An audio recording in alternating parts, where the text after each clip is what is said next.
श्री राम जय राम जय जय राम।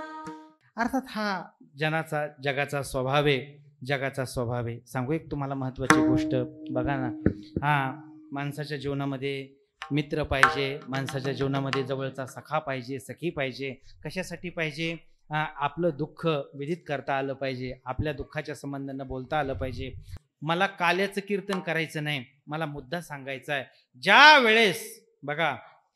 वेळेस काही दुःख आपल्याला सांगायचं असतं त्याच्यासाठी मित्र असावा लागतो बरं का।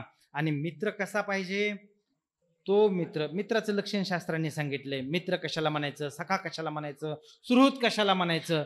मित्र ज्याच्या खांद्यावरती आपल्याला अश्रू ढाळता आले पाहिजेत, आपल्या मनातलं गुह्य त्याला बोलता आलं पाहिजे, त्याला मित्र म्हणायचं। नाहीतर बऱ्याच वेळा असं होतं, आपल्या दुःखाचं भांडवल करणारे किती माणसं असतात, आपण अगदीकतेने त्याला सांगत असतोय, जवळचा आहे म्हणून सांगत असतोय, आणि आपलं सर्व दुःख तो जगाला वाटीत बसतोय। बरोबर आहे की नाही? आपल्या जवळ तो रडून ऐकतो आणि जगाला हसून सांगतो। अशा मित्राला आपलं दुःख सांगण्याचं काही कारण नाही, पण दुःख जरूर सांगितलं पाहिजे। मित्र सखा त्याच्यासाठी आहे, आपल्या मनातलं काही गुह्य आहे ना ते त्याला बोलता आलं पाहिजे। निचरा झाला पाहिजे बरं दुःखाचा।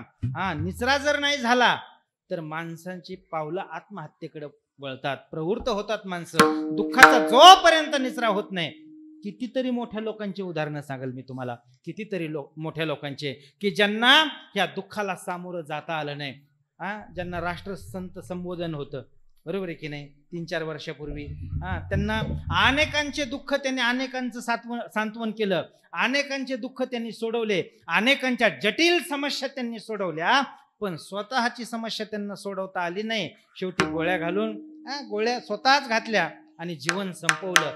याला काय म्हणा, भय्यू महाराज गेले की नाही गेले? भय्यू महाराज अर्थात दुसऱ्याच्या दुःखाचं सांत्वन करता करता आपलं दुःख इतकं वाढलं की त्या दुःखाचा त्यांना निचरा करता आला नाही। तुम्हाला आणखी एक महत्वाचं उदाहरण सांगतो बघा, लोणावळ्यामध्ये मनशांती केंद्र आहे बरं का नाना, मनशांती केंद्र। त्या मनशांती केंद्राचे प्रणेते स्वामी विज्ञानानंद 3ऱ्या मजल्यावरून उडी मारून त्यांनी आत्महत्या केली।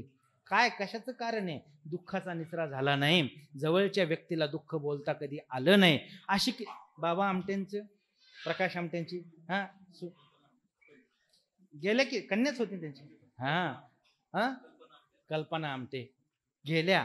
अर्थात दुसऱ्याला दुःख नाही सांगितलं ना की त्या दुःखाचा परिणाम असा होतो, मनुष्य एकाएकी बनत चालतो, आणि एकाएकी बनला की बस त्याला वाटतं आता सर्व दोर तुटलेले आहेत, सर्व बंध माझे तुटलेत, आता मला कोणाचाही आश्रय नाही। आणि अशा वेळेला तो असं एखादा अघोरी पाऊल उचलतो आणि आपला जो परिवार आहे तो मात्र उघड्यावर पडतो। असं कितीतरी झालेलं आहे। म्हणून आपलं दुःख आपण आपल्या जवळच्या माणसांना सांगितलं पाहिजे। आपलं दुःख सांगण्यासाठी एखादा मित्र आपल्याला असला पाहिजे। बघा ना, आता आपल्या जवळ धरण आहे, बरोबर आहे की नाही, धरण आहे, त्या धरणाला उजवा कालवा आणि 2 पाट, उजवा आणि डावा। ते कशासाठी येतो? धरण भरल्याच्या नंतर, ते फुल झाल्याच्या नंतर त्याचा निचरा व्हावा, आउटलेट, बरोबर आहे की नाही, त्याच्यासाठी। जर ते धरण आहे तसंच ठेवलं, एकही दरवाजा उघडला नाही तर काय होईल?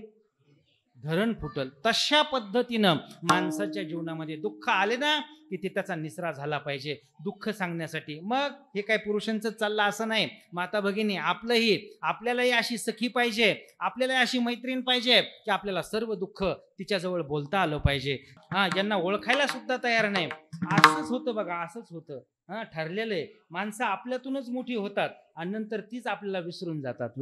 जे लढाईत असतात ना ते सत्तेत नसतात, आणि जे सत्तेत असतात त्यांनी लढाई कधीच केलेली नसते। ज्यांनी रक्त सांडलं ते फळ कधीच चाखत नाहीत, अर्थात त्यांना ते फळा तिथपर्यंत जाऊ शकत नाहीत, इतके प्रतिबंध असतात त्यांच्यासाठी तयार करून ठेवलेले। म्हणून मैदानातले माणसं कधी सत्तेत नसतात आणि सत्तेतले माणसं कधी मैदानात ते आलेलेच नसतात। हा सिद्धांतच आहे।